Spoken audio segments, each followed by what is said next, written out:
ሰላም ጤና ይስጥልን የተወደዳችሁና የተከበራችሁ የገበያ ሚዲያ ተከታታዮቻችን እንደምን አላችሁ? የምዕራፍ 2 የተመራረጡ የቢዝነስ መረጃዎቻችንን ይዘንላችሁ ቀርበናል። ከመረጃዎቹ ጋር መላኩ ደምሰው ነኝ። በቅድሚያም አርዕስቶችን እናስቀድም። እስራትን ጨምሮ ሌሎች ቅጣቶችን የሚጥለው የነዳጅና ኢነርጂ ባለስልጣን አዲሱ አዋጅ ወደ ትግበራ ሊገባ ነው ተባለ። ከነዳጅ ጋር ተያይዞ ይተገበራል የተባለው ይህ አዲሱ አዋጅ እስራትን ጨምሮ የተቀመጡ ቅጣቶችን በዝርዝር መረጃችን አካተን ወደ እናንተ እናደርሰዋለን። በትግራይ ክልል የንግድ ተቋማት ከጦርነቱ በፊት የነበረባቸውን ብድር መክፈል ባለመቻላቸው በዋናው ብድር ላይ ወለድና ቅጣት ተጨምሮበት አጠቃላይ አሁናዊ የዕዳ መጠኑ በከፍተኛ ደረጃ መጨመሩ ተገልጿል። የበፊቱ የወለድ መጠን ስንት ነበር? አሁን ላይ ደግሞ በከፍተኛ መጠን ጨምሯል የተባለው ወለድና ቅጣት ስንት ደርሷል? በዝርዝር መረጃችን ወደ እናንተ የምናደርሰው ነው።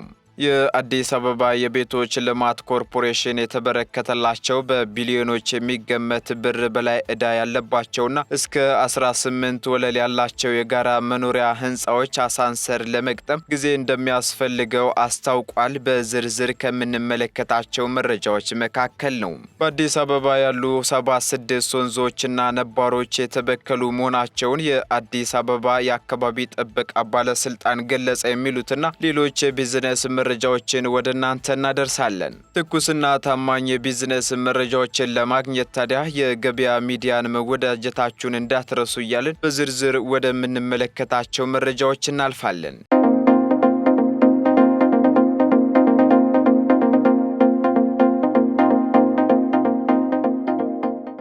በተገልጋዮች ላይ የታሪፍ ጭማሬና ተጨማሪ ገንዘብ በሚያስከፍሉ ሀገር አቋራጭ ባሶችን ጨምሮ በሁሉም የህዝብ ትራንስፖርት አገልግሎት በሚሰጡ አሽከርካሪዎች ላይ እርምጃ ሊወሰድ መሆኑ ተገልጿል። በተገልጋዮች ላይ የታሪፍ ጭማሬና ትኬት ከተቆረጠ በኋላ ተጨማሪ ክፍያ በሚያስከፍሉ የህዝብ ትራንስፖርት አገልግሎትና ከህግ ውጪ በሚንቀሳቀሱ አሽከርካሪዎች ላይ እርምጃ ሊወሰድ መሆኑን የትራንስፖርትና ሎጂስቲክ ሚኒስቴር አስታውቋል። ከታሪፍ በላይና ትኬት ከተቆረጠ በኋላ ተጨማሪ ገንዘብ እንዲከፍሉ የሚያደርጉ አሽከርካሪዎች ላይ ቁጥጥር እየተደረገ እንደሚገኝም የትራንስፖርትና ሎጂስቲክ ሚኒስቴር አክሎ ገልጿል። በሚኒስቴር መስሪያ ቤቱ የህዝብ የትራንስፖርት አገልግሎትና ቁጥጥር ዘርፍ አማካሪ አሰፋ ሀዲስ በትራንስፖርት ላይ የሚስተዋሉ እንግልቶች መኖራቸውን በመግለጽ ህብረተሰቡ በተገቢው መንገድ ብቻ እንዲገለገል ለማስቻል ከህግ አግባብ ውጪ የሚንቀሳቀሱትን ለመቆጣጠር በየአካባቢው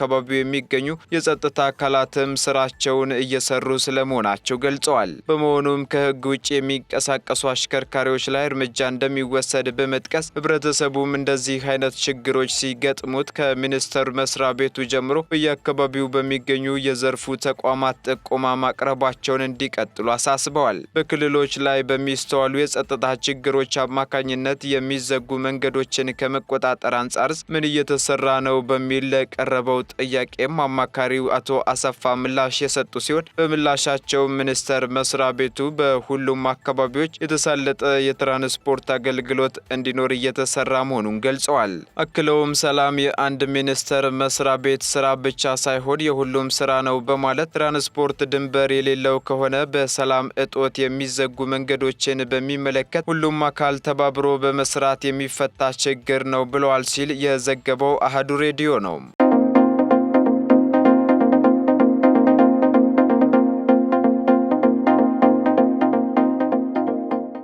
በኦሮሚያ ክልል በዘንድሮ ዓመት ለመቅረብ የታቀደውን አጠቃላይ 11.5 ሚሊዮን ኩንታል የማዳበሪያ ሽያጭ ሙሉ በሙሉ በዲጂታል ለማከናወን እየተሰራ መሆኑ ተገልጿል። በዘንድሮ ዓመት በኦሮሚያ ክልል የአፈር ማዳበሪያ ሽያጭን ሙሉ ለሙሉ በዲጂታል ስርዓት ለማከናወን እየተሰራ እንደሚገኝ የክልሉ ህብረት ስራ ኤጀንሲ አስታውቋል። የክልሉ መንግስት ባለፈው ዓመት 39% የሚሆነው የማዳበሪያ ሽያጭ በዲጂታል ስርዓት መከናወን መከናወኑን የገለጹት በኤጀንሲው የግብርና ግብዓት አቅርቦት ስርጭትና ብድር አስተዳደር ዳይሬክተር ሚጀና ረጋሳ በዚህ ሲስተም አማካኝነትም የሚገዛው ገበሬ በሙሉ በማሳው ልክ ታውቆ የሚሸጥለት ይሆናልም ብለዋል። በዚህም ህገወጥ ሽያጭን ከመከላከል አንጻር ትልቅ ሚና እንደሚኖረው በማስገንዘብ የእርሻ ማሳ ሳይኖረው እንዳለው አስመስሎ የሚገዛውንም ለመቆጣጠር አመቺ መሆኑን ገልጸዋል። አንዳንድ የጸጥታ ችግር ባለባቸው አካባቢዎች በሚፈጠር የኔትወርክ መቆጣጠር ሳቢያ ካልሆነ አሁን ላይ ሁሉንም አሰራሮች በዲጂታል ሲስተም እንዲሆን ለማድረግ ከፍተኛ ጥረት እየተደረገ እንደሚገኝም ተናግረዋል። በተጨማሪም ወደ ሲስተሙ ላልገቡ አካባቢዎች አከፋፋዮችና የህብረት ስራ ማህበራት አስፈላጊ ግብዓቶችን በማሟላት ወደ አዲሱ የዲጂታል ግብይት ስርዓት እንዲገቡ ለማድረግ እየተሰራ መሆኑንም አስረድተዋል። በዘንድሮ ዓመት በክልሉ በአጠቃላይ 11.5 ሚሊዮን ኩንታል ማዳበሪያ ለማቅረብ እቅድ መያዙን አክለው የገለጹት ዳይሬክተሩ ከዚህም ውስጥ 1 ሚሊዮን የሚሆነው ካለፈው ዓመት የተረፈ መሆኑን ተናግረዋል። ቀሪው 10.5 ሚሊዮን ኩንታል በአዲስ መልክ ከውጭ የመጣ መሆኑን በመጥቀስ አሁን ላይ ግዢ ተፈጽሞ ወደ ሀገር ውስጥ በመግባት ላይ እንደሚገኝ ዳይሬክተሩ ተናግረዋል። በ2017 በጀት ዓመት ከተያዘው እቅድ ውስጥ 3.8 ሚሊዮን ኩንታል የሚሆነው የአፈር ማዳበሪያ ከባለፈው ጥቅምት ወር ጀምሮ እስካሁን ወደ ክልሉ ገብቶ ለህብረት ስራ ማህበራት እየተጓጓዘ እንደሚገኝም ጠቁመዋል። በተለያዩ አካባቢዎች የሚስተዋለውን የዋጋ ጭማሬ መነሻ አድርጎ በክልሉ የማዳበሪያ ዋጋ መጨመሩን ያነሱት የግብርና ግብዓት አቅርቦት ስርጭትና ብድር አስተዳደር ዳይሬክተሩ አቶ ሚጀና ዋጋው ሊጨምር የቻለው የአፈር ማዳበሪያ በውጭ ምንዛሬ የሚገዛ በመሆኑ የዶላር ምንዛሬ በመጨመሩ ምክንያት እንደሆነ ገልጸዋል። በአሁኑ ወቅት በኦሮሚያ ክልል 1 ኩንታል ማዳበሪያ እስከ 7500 እንደሚሸጥ የተገለጸ ሲሆን ከዶላር መጨመር አንጻር ዋጋው ከፍተኛ ሊሆን ይችል እንደነበር በመግለጽ የዚህን ያህል ዝቅ ሊል የቻለው መንግስት ድጎማ በማድረጉ መሆኑንም ገልጸዋል።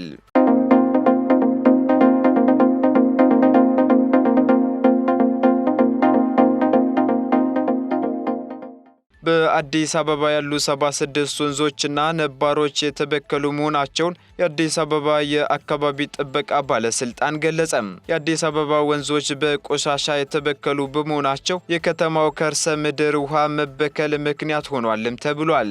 የወንዝ ብክለት ደረጃ በሚል በቀረበው ጽሑፍ በከተማዋ ባሉ 76 ወንዞችና ገባሮች የተበከሉ መሆናቸውን የአዲስ አበባ አካባቢ ጥበቃ ባለስልጣን የአካባቢ ሕግ ማስከበር ዳይሬክተር አቶ ለሜሳ ጉደታ ተናግረዋል። ይህ የተባለውም በከንቲባ ጽሕፈት ቤት በቅርቡ በወጣው የወንዝና የወንዝ ዳርቻ ብክለት ደንብ ላይ ለመወያየት በተጠራ ስብሰባ ላይ መሆኑን ሸገር ዘግቧል። ይህም ለከተማዋ የንጹህ የውሃ መጠጥ አቅርቦት እጥረት እንዲኖርና የከርሰ ምድር ውሃውንም ንጹህ እንዳይሆን አድርጓል ሲሉ ዳይሬክተሩ ገልጸዋል። የእነዚህ ወንዞች መበከል ደግሞ ከተማዋ ያላት የከርሰ ምድር ውሃ ጭምር እንዲበከልና በከተማዋ የመጠጥ ውሃ እጥረት እንዲኖር ምክንያት ሆኗል ተብሏል። የአዲስ አበባ ወንዞች የቆሻሻ ማስወገጃ ቱቦ ሆነው እያገለገሉ መሆናቸውን አቶ ለሜሳ አስረድተዋል። በመድረኩ ላይ የመክፈቻ ንግግር ያደረጉት የአዲስ አበባ የአካባቢ ጥበቃ ባለስልጣን ዋና ስራ አስኪያጅ ዲዳ ዲሪባ በበኩላቸው የከተማዋ ወንዞች በከፍተኛ ኬሚካል ጭምር የተበከሉ መሆናቸውን ተናግረዋል። የአገልግሎት ሰጪ ተቋማትም ቆሻሻ ማጠራቀሚያና የመጸዳጃ ቤት ፍሳሽ ቆሻሻ እንዲሁም የኢንዱስትሪ ፍሳሾች ማጠራቀሚያ የከተማዋ ወንዞች ሆነዋል መባሉን ዘገባው ጠቅሷል።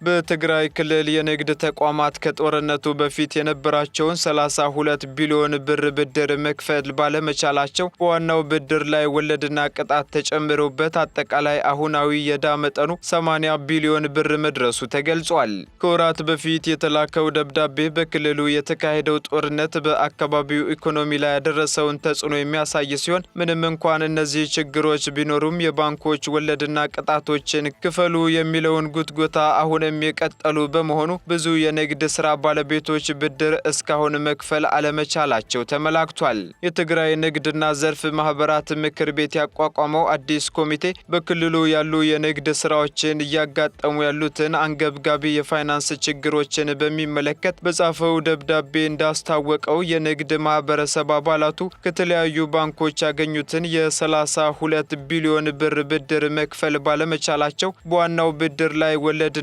ቅጣት ተጨምሮበት ያለባቸው አጠቃላይ የዕዳ መጠን አሁን ላይ 80 ቢሊዮን ብር መድረሱን ጠቁሟል።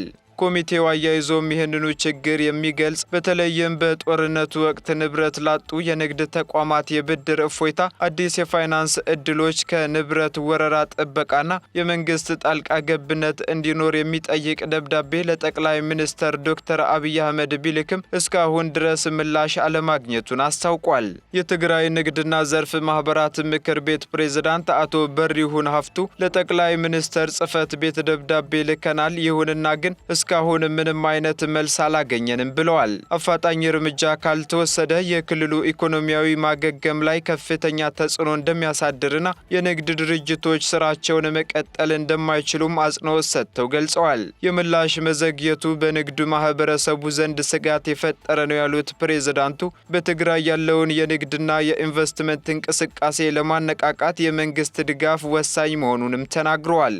ብዙ የንግድ ስራ ባለቤቶች በሰጡት አስተያየትም በክልሉ እየተወሳሰበ የመጣው የፋይናንስ ችግር ለቀጠናው የፋይናንስ አቅም መዳከምን ከማምጣቱም በተጨማሪ ለቀጠናው የኢኮኖሚ ውድቀት፣ የስራ መጥፋትና የስራ አጥነት ቁጥር መጨመር እንዲሁም በሺዎች የሚቆጠሩ ዜጎችንም ለረጅም ጊዜ ችግር ሊዳርግ እንደሚችል ያላቸውን ስጋት ገልጸዋል።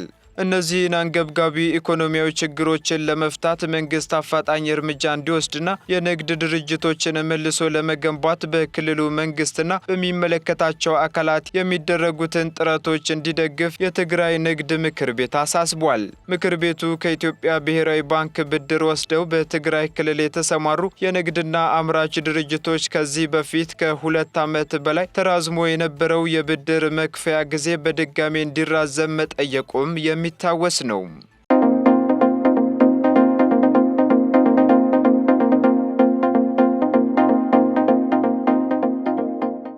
እስራትን ጨምሮ ሌሎች ቅጣቶችን የሚጥለው የንግድና ኢነርጂ ባለስልጣን አዲሱ አዋጅ ወደ ስራ ትግበራ ሊገባ ነው ተባለ።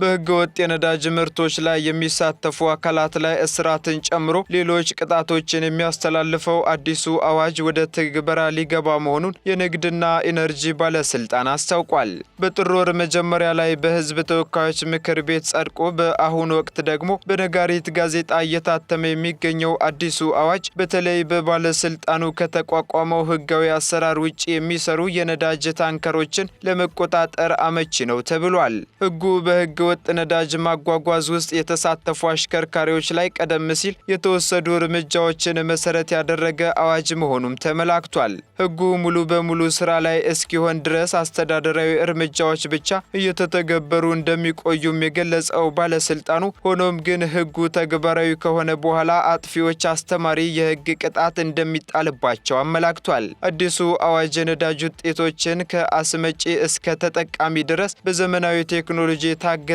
ቀልጣፋ፣ ግልጽ፣ አስተማማኝና ፍትሃዊ የአቅርቦት ስርጭት ለማድረግ እንደሚያስችል የተገለጸ ሲሆን ነዳጅን በታሪፍ ያለመሸጥ ችግሮችን ለመከላከል ድርጊቱን በሚፈጽሙ አካላት ላይ ደግሞ አስተማሪ ቅጣት እንደሚጣል ተደንግጓል። በዚህም መሰረት ከመሸጫ ዋጋ በላይ በመሸጥ የሚፈጸም የመጀመሪያ ጥፋት ከ350 ሺህ እስከ 500 ሺህ ብር እንደሚያስቀጣ በአዋጁ የተቀመጠ ሲሆን ጥፋቱ በተደጋጋሚ ከተፈጸመ የገንዘብ መቀጮ ላይ ከ3 እስከ 5 ዓመት የሚደርስ የእስር ቅጣት እንደሚጣልም ተመላክቷል።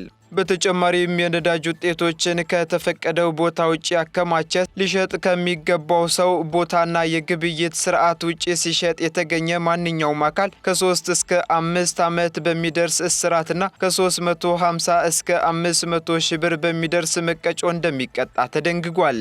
እንዲሁም የነዳጅ ምርቶችን ሆን ብሎ ከባዕድ ነገሮች ጋር በመቀላቀል ለግብይት ማቅረብ ከ5 እስከ 7 ዓመት በሚደርስ እስራትና ከ350 እስከ 500 ሺህ ብር እንደሚያስቀጣ በአዋጁ ተቀምጧል። የነዳጅ ውጤቶችን ከተፈቀደለት የማጓጓዣ መስመር ውጪ ማጓጓዝ፣ ከተፈቀደለት ማራገፊያ ስፍራ ውጪ ማራገፍ ወይም ወደ ጎረቤት ሀገር በኮንትሮባንድ ማጓጓዝ ከ5 እስከ 10 ዓመት በሚደርስ ጽኑ እስራትና ከ400 ሺህ እስከ 700 ሺህ ብር ያስቀጣል ተብሏል። ይህም በአሁኑ ወቅት አዋጁ በነጋሪት ጋዜጣ ለመታተም በሂደት ላይ ሲሆን በጋዜጣው ላይ ታትሞ ከወጣ በኋላ በቅርቡ ወደ ትግበራ እንደሚገባም ተገልጿል።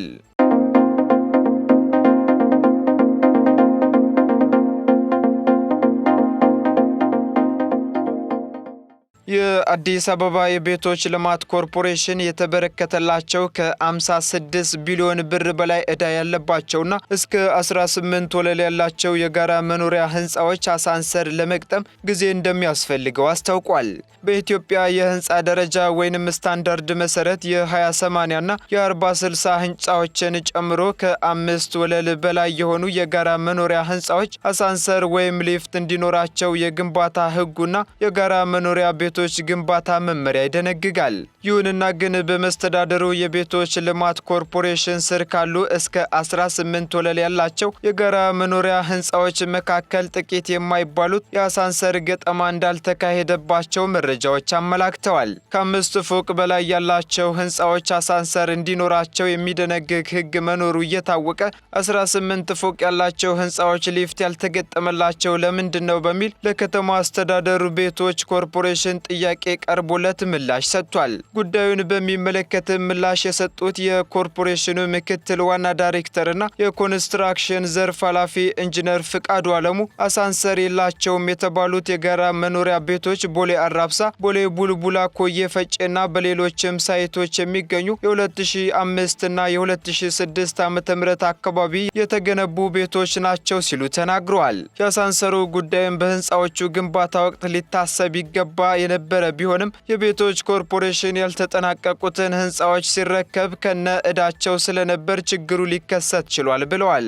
የጋራ መኖሪያ ህንፃዎችን ከ56 ቢሊዮን ብር በላይ ከሆነ ዕዳ ጋር ነው የተረከብነው ያሉት ኢንጂነር ፍቃዱ ተቋማቸው ባለፉት 4 ዓመታት ቅድሚያ ሊሰጣቸው የሚገቡትን ስራዎች ሲያከናውን መቆየቱን ጠቁመዋል። ከ5 ወለል በላይ ላላቸው ህንፃዎች ሊፍት ለድርድር የማይቀርብ ነው ያሉት ኢንጂነሩ ቤቶቹን ሙሉ በሙሉ ጨርሶ ለማጠናቀቅ ግን ጊዜ እንደሚፈልግ ጠቁመው ሌሎች ስራዎቻቸው አስቀድመው የተጠናቀቁ ህንፃዎች ግን የአሳንሰር ገጠማ እየተደረገላቸው መሆኑን ገልጸዋል። በተያዘው የ2017 በጀት ዓመት እስከ ሰኔ 30 ድረስ ለ338 አሳንሰሮች ለ40/60 የጋራ መኖሪያ ቤቶች ገጠማ እንደሚካሄድ የገለጹ ሲሆን እስከ አሁን የ1265 አሳንሰሮች ገጠማ መከናወኑንም አክለው ገልጸዋል።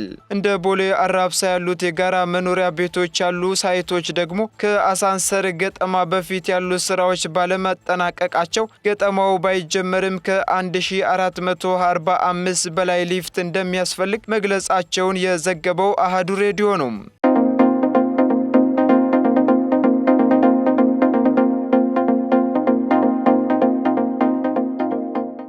የተወደዳችሁና የተከበራችሁ የገበያ ሚዲያ ተከታታዮቻችን ለምዕራፍ 2 ያዝንላችሁ የቢዝነስ መረጃዎቻችን እነዚህን ይመስሉ ነበር። አዳዲስና የቢዝነስ መረጃዎችን ለማግኘት ታዲያ የገበያ ሚዲያን እንድትወዳጁ የሁልጊዜ ግብዣችን ነው። መልካም ጊዜን ተመኘን።